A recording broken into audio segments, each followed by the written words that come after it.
I think of a client, and I'm sure you think of many clients too. He was doing great, but he wanted to be intentional about staying independent and connected because he lives alone. And we started off by supporting him with home care just a few hours a month, help around the home, grocery shopping, meal prep, helping him go out more. And then over time, it was something that he really looked forward to, that companionship. And we were building that relationship. So it wasn't really a big need that kicked off that initial home care. It was about building a rhythm of support that helped him keep living the life he wanted. So I think it's so valuable to build those relationships early on.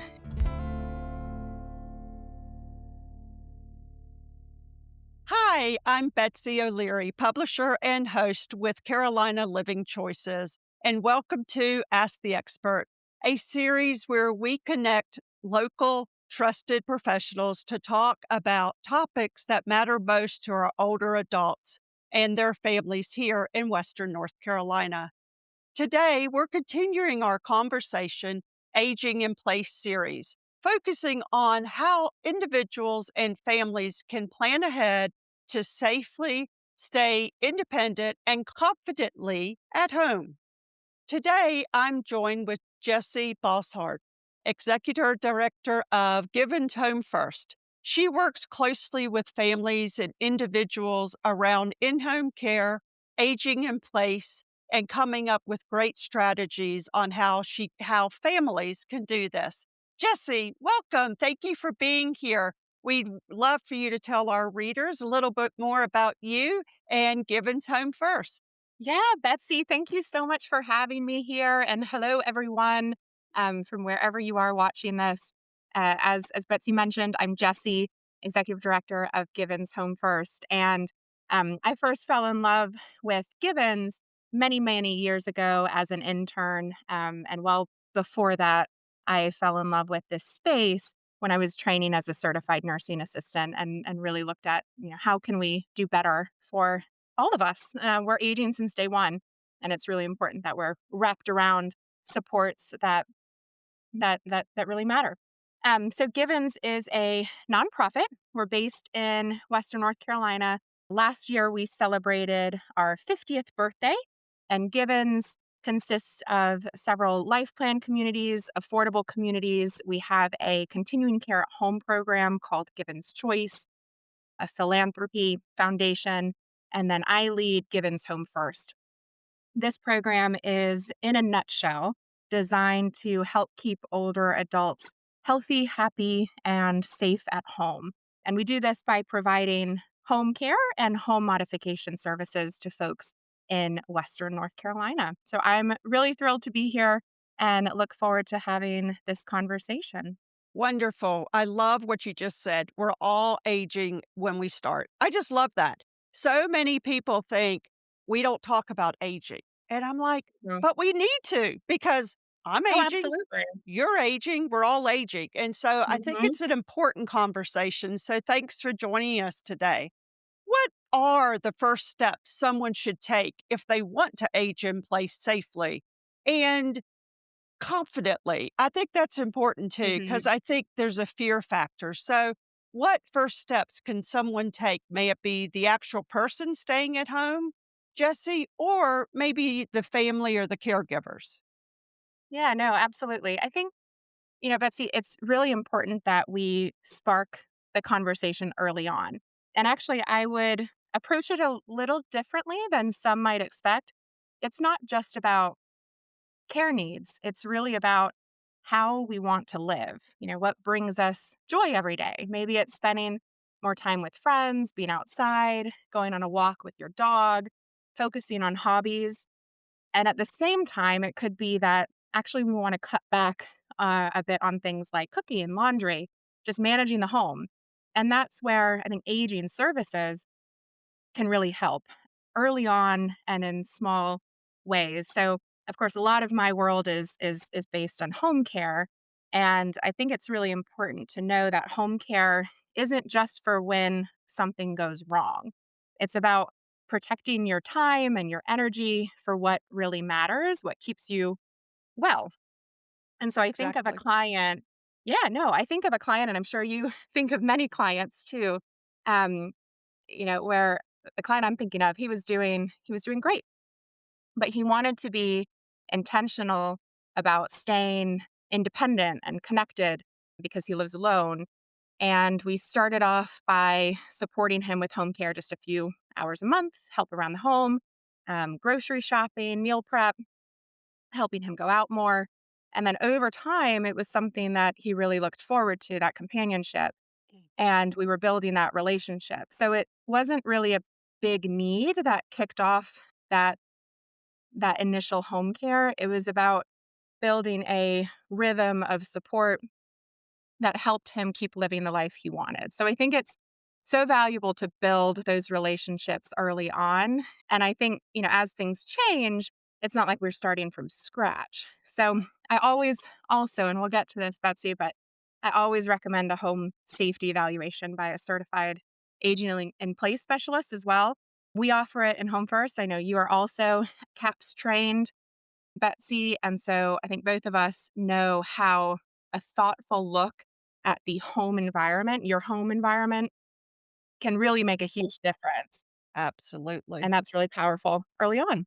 Well, I just love that you mentioned intentional, purposeful, and you're focusing on a purpose and you're focusing on intent and quality of life as the first steps. And I think that's amazing because I see so often, and I'm sure you do, people have mom's fallen and broken a hip. Now, what do we do? And that so often is such a bad way of having to react to a situation. So, as you said, a home safety assessment or a home assessment is like the best way because it just really gives the homeowner a control. And that's essentially what they want is control and the ability to make their own choices. So that's a great idea. And I love that you are putting thoughts into you love the museum. Let us take you to the museum and having that companionship and that friendship. That's just a neat way to look at it. Yeah, absolutely. So, question two, what mistakes do people often make when they wait too long, as we just talked about, aging in place?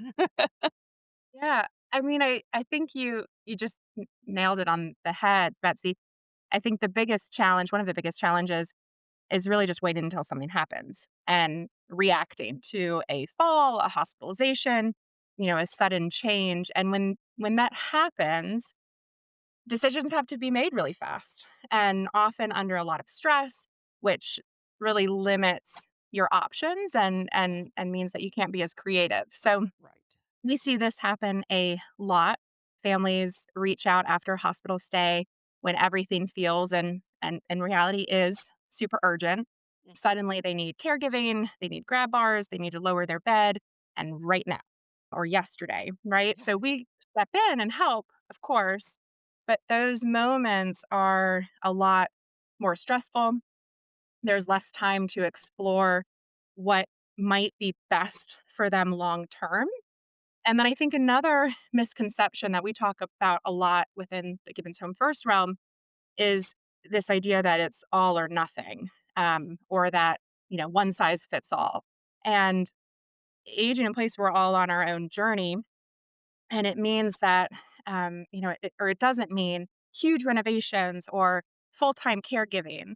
In reality, it could be, those small, thoughtful tweaks over time. But then I think, as you were saying too, Betsy, probably the biggest mistake of all, and it's a very common one, is just avoiding the conversation altogether. Right. Right. It's not easy to Absolutely. talk about, right? No. We know that it's still somehow taboo, even though it's a shared experience amongst all of us that is aging. And so if we're able to get over that hump and have those conversations early on, we can really be the designers in what we want. And I had to jog my memory because when you were talking a moment ago before you asked that question, I was reminded by the book Being Mortal by Atul Gawande, and there's Mhm. this quote that he says, and I have it up on my board behind me, and I think it's a really good reminder, and it's, "We want autonomy for ourselves and safety for those we love." Oh, I And love that. Say that again, Jesse. I Let's love it. yeah. It's a reminder. It's, we want autonomy for ourselves and safety for those we love. Wow. So how do you blend that and put yourself in the shoes of others? And so when thinking about, the common mistake, it's, again, we all want to treat others how we want to be treated. And so similarly for aging, how can we be proactive in designing our journey? Exactly. So the next question is along these lines, of course. Is Jesse, when a daughter, son, loved one comes in and maybe visits mom or dad from out of town, and they Yeah. maybe see some things and they're like, oh, we may need to start talking about this. What's like Mhm. what type of professionals? You mentioned the aging in place, you mentioned, I think, occupational therapy, the CAPS. What are some other professionals if they're not in the medical world and they see this huge thing of, oh, what do we need to do? How do they Yeah. tackle that? What is the best type of professionals or things or places they could reach out to? Yeah. Yeah, no, that's a great question. I don't think it needs to be that complicated either, and this puts a lot of expectations on our providers, but I think starting a conversation with your provider and being open and honest about what it is that you're seeing, you're feeling, you're aiming for, they should have connections within your region, whether it's council on aging or it's a local care coordination site or a home care program or an aging in place specialist. Starting with your provider is always a great start, and not shying away from the conversation. Okay. Of course, I'm biased, and I do think a great place to start is by looking up certified aging in place specialists in your region, and starting at your home, because your home is where you spend so much of your time, and that individual can come in and look at how it might work now, but also in future, and especially for neighbors or family members that are visiting you and might have mobility challenges. Is that home set up safely for them? But it's very easily to feel bombarded when you start that conversation, and I think the reminder of starting small and taking that first step in speaking with your provider is a really good kickoff point. Wonderful. So, as a family member, my mom is aging. And so you're suggesting maybe for me to go with her to the doctor or her general, family doctor or whomever she is seeing provider to have that conversation early and to kind of start that. And is that what you're saying? I think that's a great idea, and family dynamics are unique and fun, and every one of us, we have our own nuances that we need to keep in mind. So, I think starting with your mom before that visit to say, "Hey mom, I've been thinking about this, and that. I would love to be part of your next visit with your provider. How do you feel about that?" Starting that conversation early and reminding them of why you want to be part of it. And again, I think thinking through that quote I was just saying a minute ago, where we want to focus on empowerment and having conversations early rather than you swooping in to be the director in your mom's care when really she may be still, that person that's driving her own journey, and you're there as a support. Okay. Wonderful. Thank you. That makes so much sense. So, how do families coordinate all the moving parts of care, home, finances without feeling like they're taking over for their parent or their loved one? And like you said, that the individual who is staying and wants to stay at home, that they don't Mhm. feel like they're losing their decisions and their power to make decisions and their identity. So, what are some suggestions that families can do to help with all these moving parts? Yeah, that's a really good question. I mean, I think let's be very honest here. I don't think most families have it all figured out, and we're not meant to. I think the goal is not to be perfect, but it's to be intentional and thoughtful and support one another one step at a time. So I think it's worth starting, I would say, as simple as possible. So not trying to solve everything at once, focusing on really the immediate needs first, whether it's Okay. safety, health, daily support, and then build from there. And I do think being able to tap into a guide, someone like a an aging in place specialist or even a care coordinator, I've seen that firsthand be very powerful. I know Erin Strain, she's the executive director of our Given's Choice program that focuses on care coordination, and it's that lifelong membership. That makes a huge difference in people's lives because those experts can help connect the dots, prioritize next steps, and reduce that pressure on families because it can feel like a lot and it can feel pretty messy.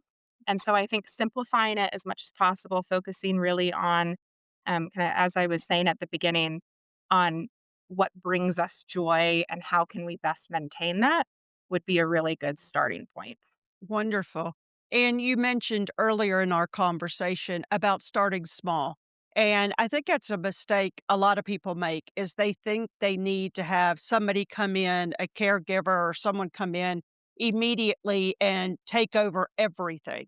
And I think you're exactly right. I think having a companion and I think phrasing it, like you said, Jesse, as a companion instead of Mhm, a caregiver may mhm, help the situation and have an open, honest absolutely. conversation about what is important.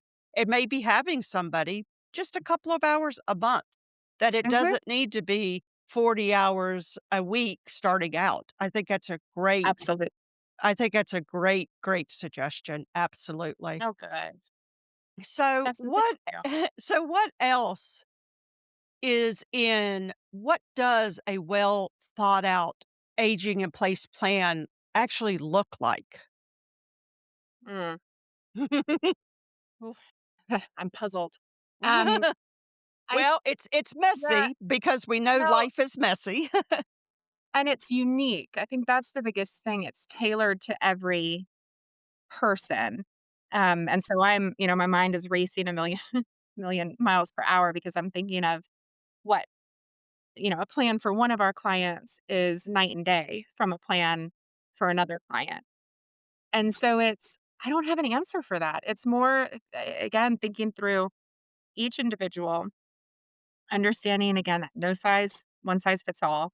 It's what brings that person joy, what are our what are their fears, and what is their end goal? And to be able to have that conversation and then break it up into chunks that then leverage family members and local resources and agencies that can best, honor those wishes.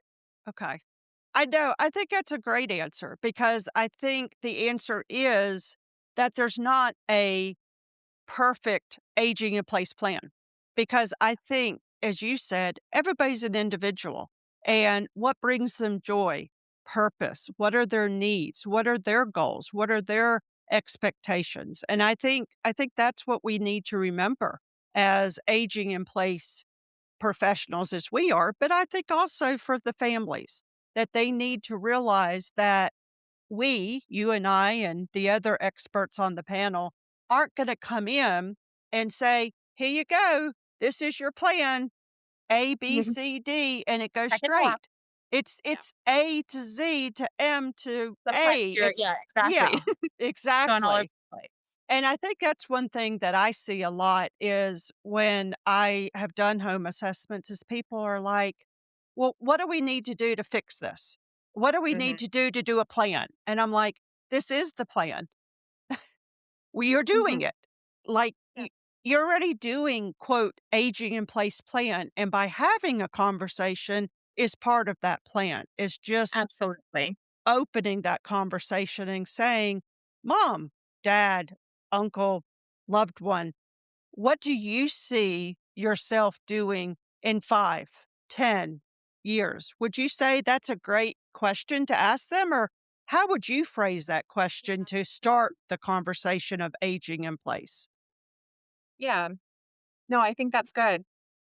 I sound like I'm just going over the same thing, but I oftentimes what we do is we focus on that simple question of what brings you joy, and then you have that conversation and say it's, spending time with my dog. Mhm. Then it's the follow-up of, in a year's time, and I think, again, starting small. 10 years can feel, oof, that's ambitious. Even for me, 10 years, woo. I that's, I think it's the reminder of let's start as small as possible to avoid the fear of the unknown or freezing up because of the fear of unknown. And so it's then building upon what you've just learned. So Right, in a year's time or in 3 years' time, do you still see yourself wanting that relationship with, Raven is my dog, with Raven? right, And okay, let's talk about that. What in 3 years' time, what might be the reality? Maybe it's that walking her because she's a big dog is gonna become more difficult. Taking out the trash is gonna become more difficult. Going to the grocery store and picking up her because she's a big girl, picking up her food becomes more difficult. So, we've just named the challenges that might crop up.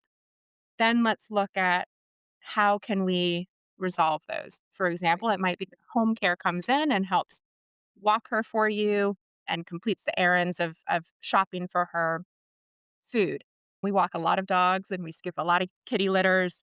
And I think it just starts small is right. what brings you joy and how can we maintain that? Wow. That's that's well said. I mean, what brings you joy? What brings your loved one joy? And going around that. And I think Yeah. having those discussions, like you mentioned, of, yeah, you could still take out the trash, but do you want to use your energy for that? Or do you want to Mhm. use it for something else that may bring you more joy than taking out the trash? And I think Absolutely. that's just I love that. What brings you joy and focusing in on that, Jesse. That's great. Do you have Simple. any Yeah, very simple, and sometimes we do make it overcomplicated, that's for sure. I'm guilty of that often, Me too. but it's Absolutely. sense check. Yeah.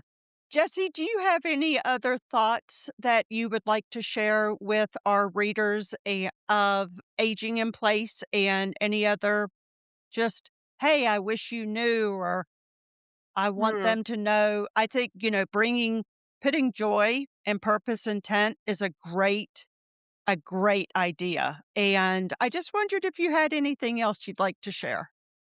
Yeah, no, thank you. It's been an honor as always talking with you, Betsy. I hope there were little nuggets in here that are helpful for Oh, folks. I think so, I definitely, there definitely. oh, good. There's so much that you can get. Um, it's a maze, and there's so much that can kind of bog you down.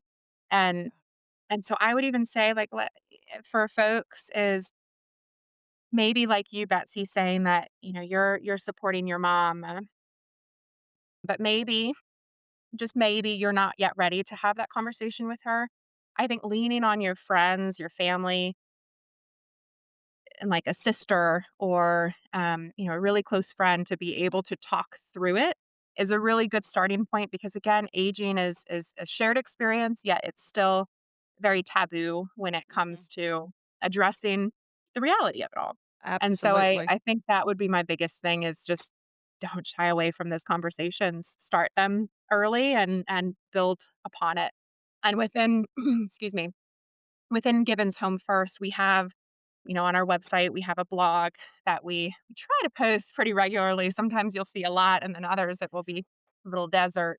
But we put quite a bit of our resources and tips and tricks on there. So just recently, we put a link to a 10-minute video where Julie Moses, our Agent in Place program director, was sharing with residents the beauty of bidets. And she made it funny, but she also talked about how a bidet attachment which can be added to any toilet, can make a huge difference for someone's cleanliness, dignity. It helps reduce UTIs. And there are so many more things that I could go down that rabbit hole, but I think there's a plethora of information. Being able to start small and get entertained of looking at what's out there is a great place to Absolutely. start.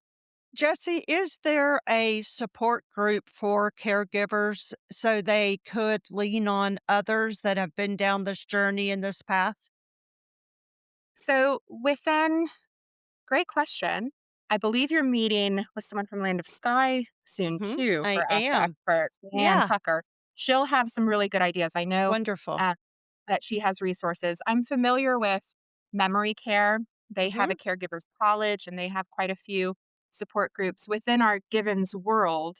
We Right. do have support groups, but in looking at, folks that may be watching this across the region, I think Council on Aging is your local Council on Aging is a really good resource because they'll know where to guide you, whether it's within Smart. within the Land of Sky piece or from there for Wonderful. Well, aging. Jesse with Givens Home First, thank you so much for sharing your insights and experience and your nuggets. This is such an important conversation and topic, and I know that this will be very helpful for others. If you'd like to learn more or explore additional resources, you can find more from Ask the Expert series on carolinalivingchoices.com. And if you have a question for us or for Jesse or any of our Aging Well at Home experts and start the conversation, we'd love to hear from you. Thank you for joining us, and we hope that you come and stay in tune with us for the next conversation of Aging in Place.